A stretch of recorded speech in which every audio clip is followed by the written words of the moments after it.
சரவண்ணே, சொல்லுங்கண்ணே. நம்ம தூத்துக்குடி மாவட்டத்தில் வாழை விவசாயத்தில் ஆரம்பத்துலேருந்து வரைக்கும் என்னென்ன செலவு பண்ணுறோம், நமக்கு என்ன வருமானம் வருது அப்படிங்கிறத நம்மளோட சப்ஸ்கிரைபருக்கு எப்படி சொல்லுங்கள். அதாவது ராஜேஷ்ண்ணே, இப்போ நம்ம வாழை நான் கிட்டத்தட்ட காலேஜ் முடிச்சுட்டு 25 வருஷம் விவசாயம் பண்ணுறேன். நான் என்னோட அனுபவத்தை சொல்கிறேன். இதில் பலதரப்பட்ட மக்களோட அனுபவம் வேறு மாதிரி இருக்கலாம். அதுக்காக யாருனாலும் இதை என்னடா தப்பாக சொல்கிறானுங்கிற மாதிரி நினைக்க வேண்டாம். இதில் ஏதாவது தவறுகள் இருந்தால் ஏதாவது எங்கள் மாவட்டத்தை பொறுத்த வரைக்கும் எங்களோட நிலைமையை நான் சொல்கிறேன். சரியா? சரி சொல்லுங்கண்ணா. இப்போது நம்ம ஊரை பொறுத்த வரைக்கும் வயக்காட்டு விவசாயம், அதாவது எங்களுக்கு ஏரி பாசனம் தான். ஏரி பாசனம். ஆமாம். தாமிரபரணி ஆற்று பாசனம். தாமிரபரணி ஆற்று பாசனம் எங்களுக்கு பக்கத்தில் தூத்துக்குடி. நாங்கள் தூத்துக்குடிங்கிறனால கடலில் கலக்கிற இடத்துக்கு ஒரு 5 கிலோமீட்டருக்கு முன்னாடி நாங்கள் இருக்கோம். தூத்துக்குடியில் கடலில் பாபநாசம் தண்ணி, தாமிரபரணி தண்ணி போய் சேர்ற இடத்துக்கு முன்னாடி சேர்ற இடத்துக்கு ஒரு 5 கிலோமீட்டருக்கு முன்னாடி வந்துருக்கோம். இதை நாங்கள் பார்க்க போனால் தண்ணி இப்போ தாமிரபரணி பாய்மானத்தை பொறுத்த வரைக்கும் நாங்கள் தான் இருக்கிறதுலே கடக்கூடிய விவசாயி. அதாவது கடமடை பாய்மானத்துக்காரங்க நாங்கள் தான். இதனால் எங்களுக்கு என்னென்ன பிரச்சனைகள் வரும்னு முதல்ல நான் சொல்லிடுறேன். இப்போ நாங்கள் கடைசியாக இருக்கிறதுனால இப்போ சிறுவன் அணையிலேருந்து வடகால் பாய்மானம் நாங்கள் கிட்டத்தட்ட ஒரு 30 கிலோமீட்டர் எங்களுக்கு எங்கள் ஊர்லேருந்து 30 கிலோமீட்டர் இருக்கும். இப்போ 30 கிலோமீட்டருக்கு முன்னே வரிசையில் இருக்கிற விவசாயிகள் எல்லாருக்குமே தண்ணி பாய்ஞ்சி அவங்களுக்கு மீதமான தண்ணி தான் எங்களுக்கு கோடையில் கிடைக்கும்.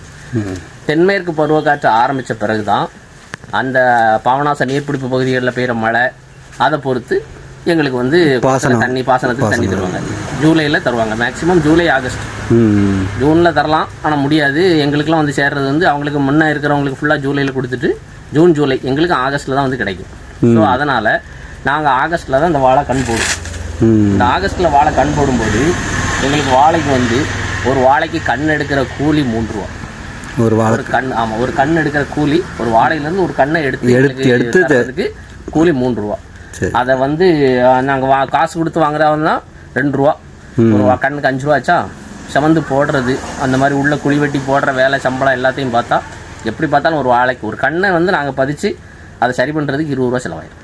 20 ரூபா செலவாயிடும். அதுக்கப்புறம் கண்ணை பதிக்கிறதுக்கு மட்டுமே 20 ரூபா ஆயிரும். சிம்பிளாக. அதாவது இப்போ தூரத்து தோட்டம், இப்போ பக்கத்து தோட்டம்னா ஒரு 1 ரூபா 2 ரூபா டிஃபரெண்ட் வரலாம். நான் தூரத்து தோட்டங்கிறதுனால சொல்கிறேன், ஒரு 20 ரூபா வரும். இப்போ 20 ரூபா வருதுன்னா ஒரு வாழைக்கு 20 ரூபா நம்ம கண் ஊனும்போதே செலவாயிரும். அதுக்கப்புறம் அதுக்கு சாணி உரம், அதாவது இயற்கை உரம், நம்ம மாட்டு சாணம் வைப்போம். ஒரு வாழைக்கு அரைப்பட்டி உரம், அதாவது அரைப்பட்டி உரம்னா கிட்டத்தட்ட ஒரு 5 கிலோ உரம் வைப்போம். 5 கிலோ உரம்னா அந்த வாழை உரம் ஒரு வண்டி உரம் 3500 ரூபா. அது அதிகபட்சம் ஒரு 200 வாழைக்கு வரும். 200 வாழைக்கு அது எவ்வளோ ஆச்சு? 15 ரூபா. கிட்டத்தட்ட அது ஒரு 15 ரூபா செலவு வந்துடும். அதுக்கப்புறம் நம்ம வயலுக்கு பருவம் பண்ணி வாழை பட்டத்தை கொத்தி கொடுக்கணும். அது இப்போ உள்ள சூழ்நிலையில் வேலைக்கு ஆள் ரொம்ப டிமாண்டு. இப்போ எங்கள் ஊரை பொறுத்த வரைக்கும்லாம் கூட்டாம்பள்ளி எனக்கு சொந்த ஊர். எங்கள் ஊரில் இதுக்கு முன்னாடி நான் விவசாயத்துக்கு வந்த புதுசில் 2000 நான் விவசாயத்துக்கு வரும்போது எங்கள் ஊரில் மட்டுமே வயக்காட்டு வேலைக்கு ஆம்பளை ஆளுக்குன்னு சொன்னால் ஒரு 50 ஆள் இருப்பாங்க. இன்னைக்கு விரல் விட்டு என்ற அளவுக்கு தான் வேலைக்கு ஆள் இருக்கு. அவ்வளோதான் இருக்குது. ஆம்பளையால் வேலை பொதுவாக எந்த வேலையை எடுத்துக்கிட்டாலுமே விவசாய வேலையை பொறுத்த வரைக்கும் ஆள் ரொம்ப விட்டு என்ற அளவுக்கு தான் ஆள் ரொம்ப குறைஞ்சிருச்சு. அதனால நாங்கள் வெளியூர்லேருந்து ஆள் கொண்டு அது எக்ஸஸாக செலவாகும். அது ஒரு வாழைக்கு எப்படி பார்த்தாலும் ஒரு 10 ரூபா செலவாயிரும். நாங்கள் பட்டத்தை கொத்தி கொடுக்கறது, அதாவது கண்ணை போட்டுட்டு இருக்குல்ல அந்த பட்டம், இந்த 2 வாழைக்கு மத்தியில் லைட்டாக அந்த கோடையில் கொத்தி கொடுக்கும். போட்ட டைமில் கொத்தி கொடுக்கும்.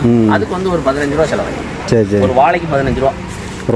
ஒரு வாழைக்கு கிட்டத்தட்ட அது கண் போட ஒரு 20, இது ஒரு 15, 35. உரம் சாண உரம் ஒரு 15, கிட்டத்தட்ட 50 ரூபா ஆச்சா. இது போக அதுக்கப்புறம் நாங்கள் என்ன பண்ணுவோம்னா அதுக்கப்புறம் 3 மாதம் நாங்கள் இதை சப்போஸ் குள தண்ணி வராட்டாலுமே மோட்டார் கிணத்து பாசனம் மோட்டாரை வச்சு பாய்ச்சி வாழையை வளர்த்தோம்னா ஐப்பசி மாதம், அதாவது கிட்டத்தட்ட நவம்பர் டிசம்பர் அந்த டைமில் மழை சீசன் வந்ததுக்கப்புறம் ஒரு நவம்பரில் ஒரு ரசாயன உரம் இப்போ யூரியா, சூப்பர், டிஏபி, பொட்டாஸ் இந்த மாதிரி உரங்கள் வைப்போம். வைக்கும்போது அது எப்படியும் ஒரு வாழைக்கு முன்னாடிலாம் ரேட் ரொம்ப கம்மி. இப்போ டிஏபி இந்த மாதிரி பொட்டாஸ் இந்த மாதிரி உரங்கள்லாம் ரேட் அதிகங்கிறதுனால எப்படியும் ஒரு வாழைக்கு அது ஒரு 10 ரூபா வந்துடும். வைக்கிற கூலி ஒரு 10 ரூபா வந்துடும். குழி வெட்டி இந்த இருக்குல்ல அந்த வாழை பக்கத்தில் இந்த பக்கத்தில் குழி வெட்டுவோம். குழியை வெட்டிட்டு உள்ள உரத்தை போட்டு கொஞ்சம் தண்ணி, இந்த காணுக்குள்ள கான் இருக்குல்ல, இதில் குளத்துல மழை சீசனுங்கிறதுனால தண்ணி வந்துடும்.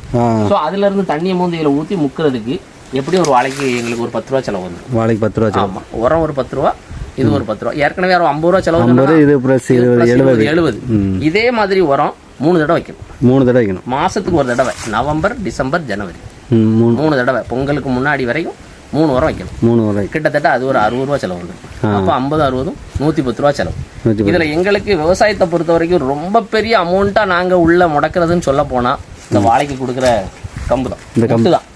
இதை வந்து நம்ம ஏரியாவில் கம்பு சவுக்குன்னு சொல்லுவோம். மற்ற ஏரியாவில் மாற்றி மாற்றி ஒரு ஏரியாவுக்கு இந்த கிடக்குல இது வந்து யூக்கலிப்டஸ் கம்பு. ஆக்சுவலா நாங்க சவுக்கு தான் வாங்கி கொடுத்துட்டு இருந்தோம். சவுக்கு ரேட் அதிகங்கிறதுனால இப்போ யூக்கலிப்டஸ் கம்பு வாங்கி கொடுக்குற அளவுக்கு ஆயிடுச்சு. யூக்கலிப்டஸுமே இப்போ டன் 10,000 ரூபா ஆகுது. ஒரு டன் 10,000 ரூபா 100 கம்பு தான் வரும். 100 கம்பு. அதே ஒரு கம்பு ஆக்சுவலா சிம்பிளா பார்த்தாலுமே 100 ரூபா 105 ரூபா 105 ரூபா வந்துடும். அதை உள்ள நாங்க வந்து வயலுக்கு கொண்டு வந்து ஏன்னா ரோட்ல இறக்கி போட்டுருவாங்க. அதை நம்ம சமந்து உள்ள கொண்டு வர்றதுக்கு எப்படியும் ஒரு கம்புக்கு 5 ரூபா 10 ரூபா செலவு வந்துடும். 5 ரூபா 10 ரூபா அசால்ட்டா வந்துடும். இது நான் சொல்றது வந்து 10 ரூபாங்கிறது வந்து கொஞ்சம் தூரத்தோட்டம் ஒரு 5 ரூபா அது வந்துடும். இப்போ நாங்கள் அதை வந்து அதுக்கப்புறம் அதை கொடுத்து இந்த மாதிரி இதாக இருக்குல்ல, இதை வந்து என்ன பண்ணுவோம்னா அந்த கம்பை தூக்கி இந்த வாழையில வச்சு குழி ஒரு வேற ஒரு கம்பை வச்சு குழி போடுவோம். ஒரு முளக்கம்புன்னு சொல்லுவோம், ஊனிக்கம்புன்னு சொல்லுவோம். அந்த கம்பை வச்சு குழி போட்டு மறுபடியும் இந்த கம்பை உள்ள வச்சு இந்த இருக்குல்ல இப்படி ஒரு கட்டு கட்டுவோம். இதுக்கு எப்படி பார்த்தாலும் ஒரு வாழைக்கு 5 ரூபா செலவு வந்துடும். இதுக்கு ஒரு வாழைக்கு இதெல்லாம் வாங்குது. நாங்கள் மேக்சிமம் முன்னாடிலாம் வேலைக்கு ஓரளவுக்கு நியாயமாக மனசு வச்சு ஒரு 5 மணி நேரம் நின்று வேலை செய்வாங்க. ஒரு நாள் சம்பளத்துக்கு ஆம்பளையெல்லாம். இப்போல்லாம் அப்படி கிடையாது. இவ்வளோ வாழை கம்பு கொடுப்போம், 100 வாழை கம்பு கொடுப்போம், 500 ரூபா சம்பளம். கம்பு கொடுத்து இடக்கட்டு கட்டி தந்துடுவோம். இதுக்கு பேர் இடக்கட்டுன்னு சொல்லுவாங்க. இடக்கட்டு. ஆமாம், இப்படி கட்டி தந்துடுவோம். அது வந்து உங்களுக்கு 10 ரூபா செலவு வந்துடும். 10 ரூபா 5 ரூபா கேட்பாங்க.